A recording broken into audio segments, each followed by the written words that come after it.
obviously, it's quite interesting how quickly the political debate goes. We've obviously been in the core of a presidential election for the better part of the last 9 months, with different candidates obviously starting at different points, but the presidential election has been rumbling on for 9 months. And then overnight, obviously, as somebody's elected, it suddenly moves the public debate to the next big theme.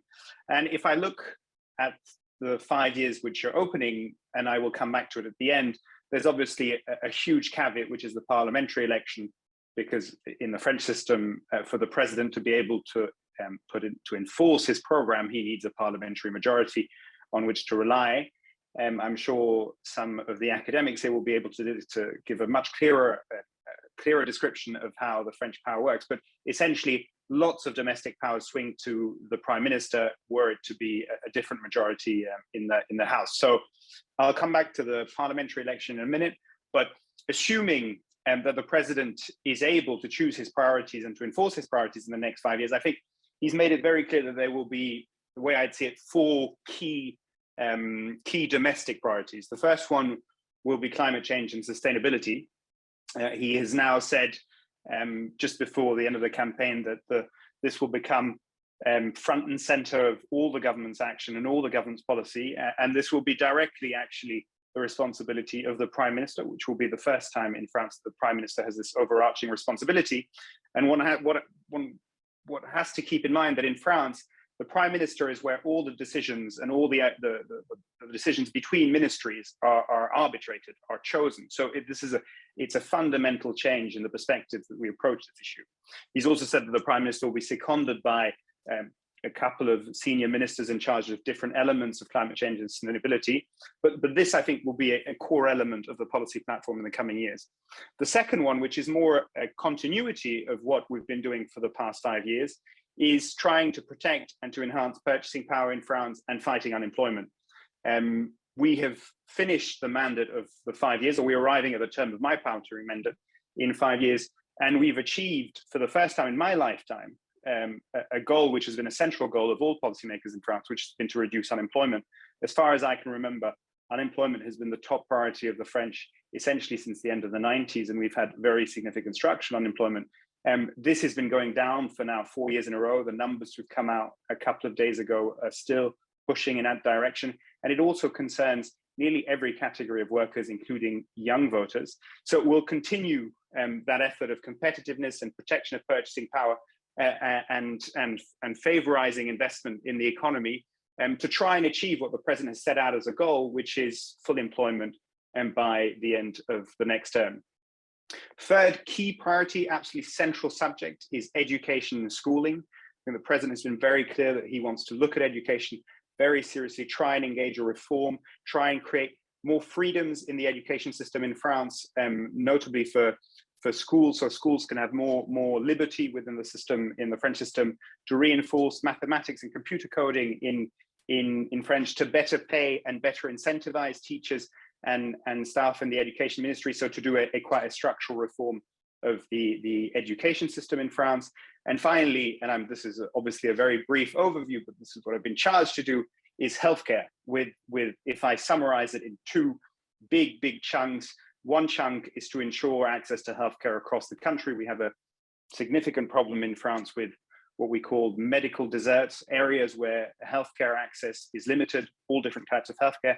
And the second one is something which we've already engaged in, which is reinforcing public hospital on the back of the crisis, and obviously a number of problems which have come out of the crisis. So I think that's a 4th key priority for the term ahead.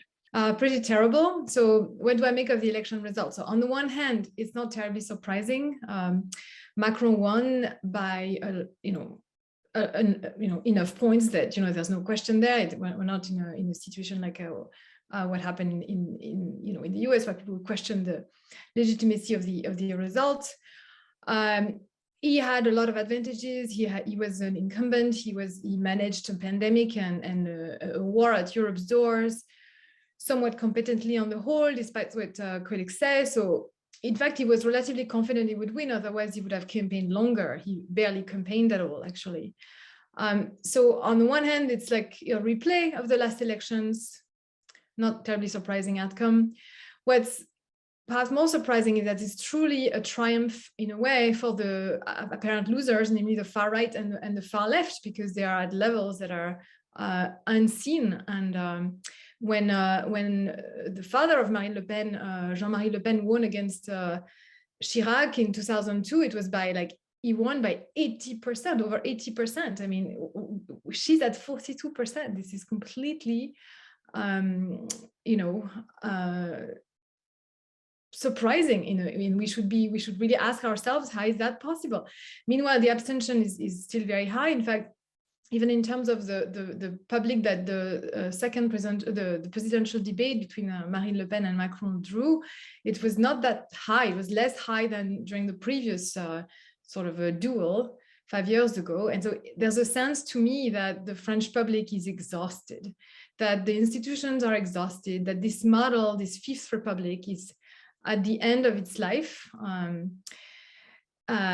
because it simply no longer works as it was intended to work. You see that the historic mass parties are dead. The Socialist Party is dead. The Republicans are dead. So you end up with the angry extremes. On the one hand, on the far left, you have a party that want a sixth republic. It's done with that one. On the other, you have a party that just doesn't want any more Europe, or much less of it, or want to change certain fundamental things constitutionally even. And in the middle, you have a quarter of the population that supports Macron. So it's just the sort of like center right that has still enough, that is least detested, if you will, that manages to win the day. But that's just not inspiring. It doesn't feel like a triumph for the winner. And in fact, Macron did not really celebrate his victory. He gave a very short speech. Everybody remarked on that. It was a speech that was remarkably concise coming from him, and an admission, in fact, that most people voted for him as a sort of a distant, second best. And that kind of always the case, but in this situation, it felt even more so. So to me, what that means is that the systems needs to be reconfigured. And I sense that Macron himself knows that. He said a number of things that indicate that he knows he cannot continue, especially because it's his last mandate. I'm not sure I'd say that foreign policy was so much at the center of the campaign, to be honest. I'd say that if you look at the priorities, looking at the polls, throughout the campaign, purchasing power was the number one priority of the electors. And even at the very beginning of March, with the Ukraine war being covered intensely by the French media, Ukraine was never the top one priority. What we saw is that between the two rounds, people were close to Macron kind of use this idea that a vote for Marine Le Pen was a vote for Vladimir Putin. And this may have, played a certain role, especially in the center left, to convince some people to go vote on the second round and sort of stop the possibility of a Le Pen presidency.